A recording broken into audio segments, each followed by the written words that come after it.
Una tensión máxima se está viviendo en Venezuela luego de la elección presidencial vivida este domingo, donde el Consejo Nacional Electoral dio por ganador a Nicolás Maduro, pero la oposición, con Edmundo González, está reclamando el triunfo. Todo esto en medio de una creciente presión internacional. Queremos saber cómo amaneció Venezuela, qué está ocurriendo y qué viene ahora justamente para ese país con Luis Peche Arteaga, consultor político y también fundador de la consultora Sala 58. Bienvenido, Luis. Hola Gabriela, buenos días, gracias por la invitación. Bueno, Gracias comencemos. a ti. Bueno, ¿cómo despertó Venezuela, Luis? Bueno, en una situación de mucha incertidumbre, hay una especie de tensa calma, parece, lo comentaba con algunos amigos, parece un 1 de enero, este día en el cual es completamente, prácticamente nulo el tránsito, las calles muy vacías, mucho, sí, digamos, expectativa con relación a lo que pueda pasar, porque bueno, la jornada de ayer fue muy intensa, muy cargada de ilusión, por llamarlo de alguna forma, mucha movilización electoral y bueno, lo sucedido en la noche de ayer, pues digamos que va contracorriente con relación a a ese sentimiento que parecía percibirse, no solamente en las calles, sino también en los estudios de opinión, los estudios de salida, los exit polls que salieron post elecciones y los resultados que parecieran tener todos los comandos de campaña, pues no se corresponden con esa realidad proyectada por la autoridad electoral. Así que hay máxima expectativa y bueno, mucha preocupación también sobre lo que puede pasar en las próximas horas y días. ¿Cómo entender justamente eso? Tú lo decías, los sondeos a pie de una, datos recogidos en muchos colegios electorales, pero el Consejo Nacional Electoral da, que está controlado, hay que decirlo, por el régimen, anuncia que Maduro ganó las elecciones, da un porcentaje de 51,2% contra un 44,2%. ¿Qué fue lo que pasó? ¿Cómo se entiende esto?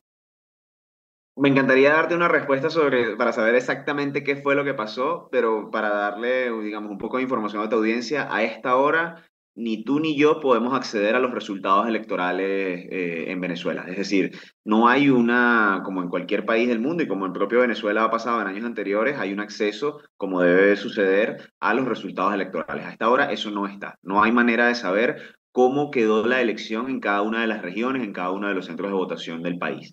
Y eso pues obviamente abona el clima de preocupación e incertidumbre con relación a qué fue lo que sucedió, ¿no? Lo único que se tiene con relación a resultados oficiales es la lectura de un papel que fue dado en la noche de ayer por el presidente del Consejo Nacional Electoral, Elvis Amoroso, que indica una realidad que se dista mucho de lo que parecieran tener en la mano el comando de campaña del candidato Edmundo González y María Corina Machado, que es el líder del proceso en marcha, ¿no? Hay una disonancia de más o menos entre 30 y 40 puntos entre la realidad proyectada por esta autoridad electoral y lo que pareciera manejar el comando de campaña opositor, que hasta el último corte de la noche de ayer habían dicho que tenían el 41% de las actas en sus manos.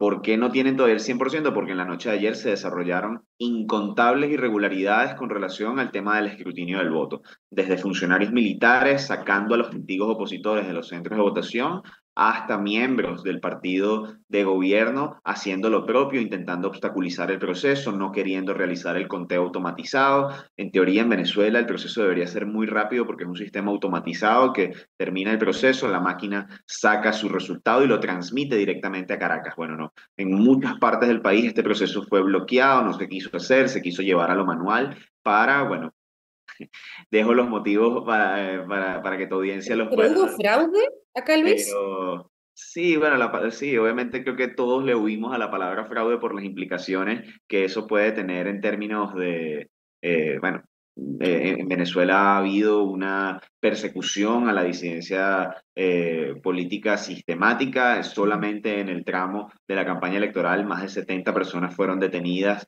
vinculadas al comando de Edmundo González, personas operativas, personas que hacían campaña política, fueron apresadas por ese motivo. Así que bueno, obviamente es un clima bastante hostil para hacer política, pero sí, bajo esas condiciones la oposición ha tenido que correr esta campaña electoral y bueno, el resultado es lamentablemente el que pareciera estarse consolidando y bueno, ante el cual tanto comunidad internacional como nacional está intentando actuar en contra y ver cómo se puede frenar.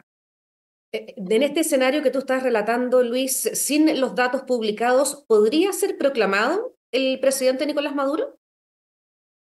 Bueno, de poder puede. El tema es el deber, ¿no? O sea, no hay ningún tipo de forma en la cual sea correcto proclamar a un candidato cuando no se tiene acceso a los resultados electorales, ¿no? Es una cuestión que va en contra de cualquier tipo de principio democrático, de cualquier tipo de principio de transparencia electoral y ojalá no se concrete esta información. Hay ya informaciones concretas de que alrededor del mediodía Maduro va a ser proclamado como presidente sin ni siquiera tener acceso a estos resultados electorales. Esto sería, digamos, una bomba a cualquier tipo de puente o de diálogo que se pueda generar para canalizar esto de una forma política. Sé que hay muchos actores de la comunidad internacional que están actuando para intentar frenar, digamos, esta situación, canalizar el tema del conteo de los votos. Ojalá se pueda concretar esto porque sería, digamos, meterle gasolina a una situación que ya es bastante tensa en torno a lo político. ¿Qué opción tiene la oposición ahora en este escenario que estás aquí relatando, Luis? Bueno, la oposición se ha centrado en un reclamo que es bastante básico, sencillo y que desde mi punto de vista es el correcto, que es la exigencia de algo muy sencillo. Muestren los resultados electorales. Creo que es precisamente todo el foco de lo que debe hacer la oposición en este momento es el resguardo de esas actas electorales que ya tienen en sus manos y la exigencia de que se publiquen los resultados. No hay manera de poder avanzar en este proceso sin que haya transparencia sobre lo que ocurrió durante el día de ayer. No hay forma de establecer un diálogo político. Ayer en la noche, Maduro en su discurso de victoria hablaba de que él estaba dispuesto a dialogar, pero sobre la base de unos resultados electorales que hoy el país desconoce. Así que la oposición está en lo que debe estar, que es exigiendo esos resultados, terminando de consolidar el trabajo electoral de ayer y bueno, a partir de ahí, pues intentando actuar bueno, a partir de ahí buscar una salida institucional, que creo que es lo deseable a esta crisis. Ayer también se vio en esta elección una cifra de participación muy alta, 60% aproximadamente, y ahí te pregunto si es compatible con la idea de que los ciudadanos hayan querido confirmar en masa su apoyo a un régimen que ha llevado a Venezuela al borde del colapso. Ahí, y Gabriela, yo creo que hay que hacer una acotación muy importante. A Es ver. 60%, sin contar, mejor dicho, ahí están incluidos dentro de ese registro electoral muchas personas que ya no están en el país. Es decir, Venezuela sufrió, bueno, lo que probablemente es la mayor crisis migratoria de la historia de la región. Somos aproximadamente 8 millones de venezolanos regados alrededor del mundo, a los cuales la autoridad electoral les bloqueó por todos los medios inscribirse en el proceso electoral. El 99% de los venezolanos en el exterior no pudo participar en el proceso de ayer porque hubo trabas institucionales sistemáticas para que no pudieran inscribirse para ejercer su derecho. Así que eso incide dentro de esa abstención final, es decir, la participación de los venezolanos en Venezuela fue más alto de ese 60% porque muchas de esas personas ya migraron, sencillamente no podían votar físicamente, pero de los venezolanos que están en el país la participación es mucho más alta, ¿no? Y eso te habla de la conexión generada por el liderazgo político opositor y por la idea de cambio en este proceso, ¿no? Si no hay expectativa de cambio, la gente no se moviliza. La gente sintió, por el contrario, el día de ayer que su voto podía contar para generar ese cambio institucional y creo que lo que anhelamos todos, que es que, bueno, sea de la forma más pacífica posible, ¿no? Así que, claro, lo que sucede en la noche contraviene completamente con esa idea, pero sí te habla de una ciudadanía que está comprometida con la idea de cambiar la situación que actualmente tenemos. Mm. Luis, usted nombró a Elvis Amoroso, el operador clave de Nicolás Maduro. A ver si nos cuenta quién es para tener un perfil de esta persona. Bueno, Elvis Amoroso es actualmente presidente del Consejo Nacional Electoral. Viene de básicamente ir saltando de ciertos puestos, pero es una figura clave de Nicolás Maduro. Fue diputado por el Partido Socialista Unido de Venezuela, que es el partido que está en el poder. Ha obtenido distintos cargos en el gobierno nacional. Anteriormente fue Contralor de la República antes de ejercer como presidente del Consejo Nacional Electoral, así que ha ido, digamos, saltando de puesto en puesto porque es una figura bastante importante para el sostenimiento de Maduro. Pese a esto, la oposición decidió participar en este proceso. Es evidente que no es una figura imparcial la de Amoroso, pero bajo estas condiciones se entendía la oposición que debía luchar de igual modo porque esa voluntad de cambio existe. pero bueno, lamentablemente pues pareció Elvis en este momento pues prestarse a lo que pudiese ser, digamos, una manipulación del resultado electoral final o bueno, esa incertidumbre que hay sobre qué fue lo que realmente sucedió ayer, ¿no? Mm. Bueno, en las últimas horas, María Corina Machado había llamado al pueblo venezolano para que no recurra a la violencia, porque claro, entre medio de todo este caos se hablaba incluso de la posibilidad de una suerte de guerra civil. Sí, yo creo que el mensaje tiene que ser institucional, ¿no? Yo creo que lo correcto, el proceder correcto en este momento que es tan crítico es dar espacios para ver si a través de los canales institucionales de negociación, de conversaciones bilaterales, etcétera, hay alguna forma de poder salvar la situación, porque claro, eh, es difícil, ¿no? Para el liderazgo político, pues tener que afrontar la situación en la cual tú sabes o entiendes que tienes la mayoría de los votos, pero institucionalmente no te están dando ese respaldo que debería estar. Entonces, esa situación es complicada. Creo que en este momento deben estar maniobrándose de todas las formas posibles, las válvulas de salida para ver si hay alguna forma de poder canalizar esta situación, pero de lo contrario, evidentemente, María Corina Machado tiene la responsabilidad de liderar una situación muy compleja en lo político, porque bueno, los ciudadanos van a esperar respuestas sobre qué hacer, ¿no? Mm. ¿Qué podría pasar con los movimientos de los militares, que están liderados por el ministro de Defensa Vladimir Padrino López y que en el pasado siempre han respaldado al régimen? ¿Podrían ser claves en estas horas tan críticas?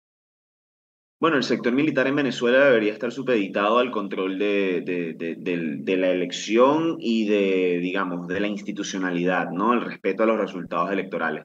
Tanto para ellos como para todos los funcionarios de gobierno y de Estado, la situación debería ser sencillamente, pues, apegarse a la voluntad de lo que sucedió ayer, ¿no? Así que, bueno, va a ser interesante ver cuál es la postura de el sector institucional de la Fuerza Armada Nacional con relación a lo sucedido ayer. Evidentemente tampoco es una situación fácil para este sector, así que hay que ver cuál es esa postura. No ha habido mayor comentario después de que fueron publicados estos resultados, así que obviamente es uno de los sectores a los cuales está la mayor expectativa sobre cuál va a ser su postura. Luis, si Nicolás Maduro es proclamado presidente en las próximas horas, tal como se está rumoreando ahí en Venezuela, ahí ya no hay vuelta atrás. Bueno, es complicado decir si hay algún momento en el cual hay vuelta atrás o no, ¿no? Creo que la oposición política en Venezuela, si hay algo por lo que se ha caracterizado, y no solo la oposición, sino el pueblo de Venezuela, es por seguir luchando bajo cual sea el contexto. Creo que si hay algo que no se le puede decir a los venezolanos es que no lo han intentado todo. Creo que todo tipo de estrategia se ha venido intentando para lograr esto.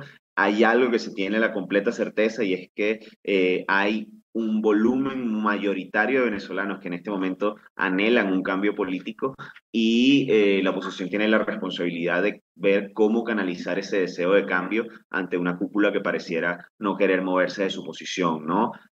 No sé si la palabra vuelta atrás, o sea, el punto de no retorno, por llamarlo así, es válido porque hemos visto a la oposición seguir resurgiendo de baches en los cuales pareciera que todo está perdido.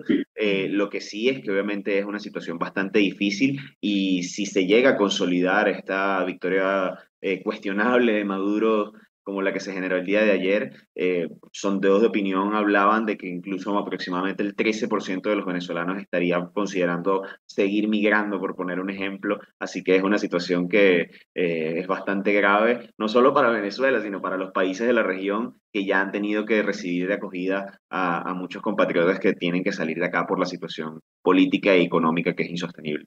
Claro, son millones los que se han ido a Colombia, acá a Chile también, muchísimo, y justamente se advertía sobre eso. Si es que Maduro seguía en el poder, era otro grupo de millones de personas que llegaría hasta nuestro país. Sí, es un escenario, ¿no? Y como te decía, una de las principales encuestadoras lo calculaba en eso, en 13%.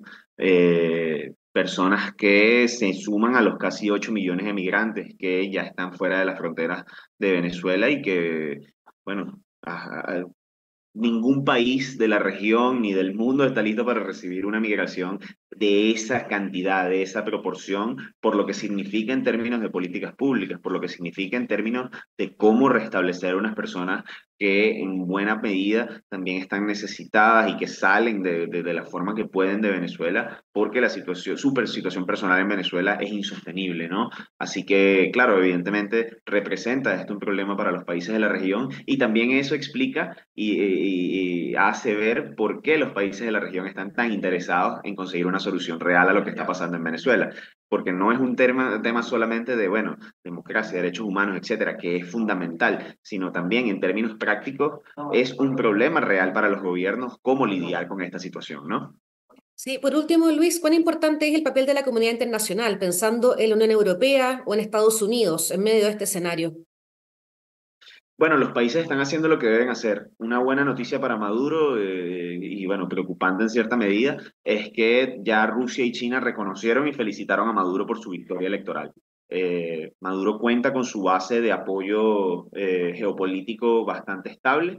Hay que ver, bueno, hasta ahora, por lo que se ha visto, y es la buena noticia para la oposición, es que no es un tema ideológico en este momento. Gobiernos de derecha como el de Javier Milei o el de Luis Lacalle Pou de Argentina y de Uruguay respectivamente se pronunciaron en favor de la búsqueda de resultados creíbles, pero también gobiernos históricamente aliados de Maduro como el de Luis Ignacio Lula da Silva, Gustavo Petro, también están en esa medida buscando el aval de que realmente se respete lo sucedido ayer. Esa es una gran noticia para la oposición, que todos estén en el mismo barco remando, así que bueno, hay que ver hasta qué punto esto puede ayudar a mejorar la situación, pero bueno, el rol de la comunidad internacional en este momento es clave. Bueno, seguiremos muy de cerca todo lo que está ocurriendo ahí en Venezuela. Muchas gracias, Luis Peche, por habernos acompañado. Gracias a ustedes por la invitación, un abrazo. Un abrazo. Y todos ustedes invitados a seguir aquí con nosotros en emol.com.